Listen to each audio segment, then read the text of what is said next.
Bismillahirrahmanirrahim. Assalamualaikum warahmatullahi wabarakatuh. Dalam video kali ini kita akan membahas tentang pasang surut filsafat pendidikan Pancasila di Indonesia. Pendidikan merupakan pondasi utama dalam membentuk karakter bangsa.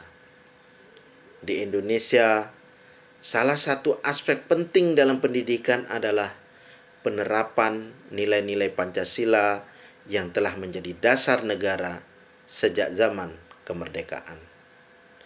Namun, perjalanan filsafat pendidikan Pancasila tidaklah selalu mulus. Ia mengalami pasang surut seiring dengan dinamika sosial, politik, dan kebijakan pendidikan yang terus berkembang. Pertanyaan yang muncul kemudian adalah bagaimana dinamika filsafat pendidikan Pancasila. Filsafat pendidikan Pancasila mengalami pasang surut yang dipengaruhi oleh berbagai faktor. Pada masa Orde Lama dan Orde Baru, pendidikan Pancasila cenderung dipandang hanya sebagai instrumen politik saja untuk memperkuat pemerintahan. Penerapan yang kaku dan formalistik pada masa tersebut tidak memungkinkan munculnya pemahaman yang lebih dalam dan kritis mengenai nilai-nilai Pancasila. Sedangkan pada masa sekarang, pendidikan Pancasila berusaha untuk lebih kontekstual dan relevan dengan perkembangan zaman. Pendidikan Pancasila kini lebih terbuka dan lebih inklusif. Akan tetapi, tantangan dalam pengimplementasiannya tetaplah tidak mudah.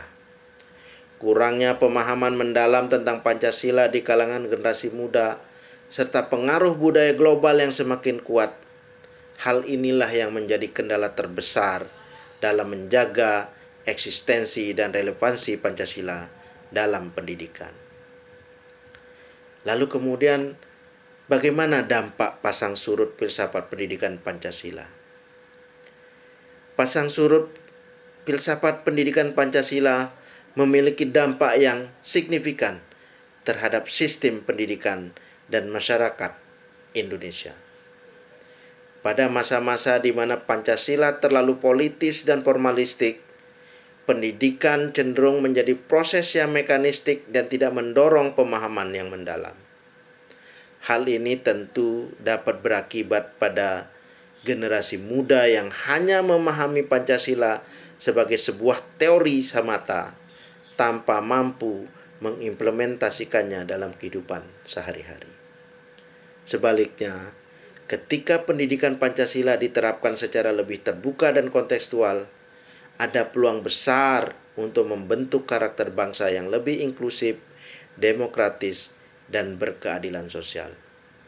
Namun, hal ini tentu membutuhkan sebuah komitmen yang kuat dari pemerintah, masyarakat, dan dunia pendidikan untuk menjadikan Pancasila sebagai pedoman hidup yang hidup dan relevan di setiap lapisan masyarakat. Dengan demikian, dapat kita mengambil sebuah kesimpulan bahwa filsafat pendidikan Pancasila telah mengalami berbagai pasang surut dalam perjalanannya. Setiap periode sejarah Indonesia membawa dinamika tersendiri dalam penerapan nilai-nilai Pancasila dalam pendidikan. Meskipun begitu, Pancasila tetap menjadi dasar yang tak tergantikan bagi pendidikan di Indonesia. Pancasila tetap harus menjadi pedoman yang mampu membentuk karakter bangsa yang cerdas, bermoral, dan berkeadaban. Terima kasih. Wassalamualaikum warahmatullahi wabarakatuh.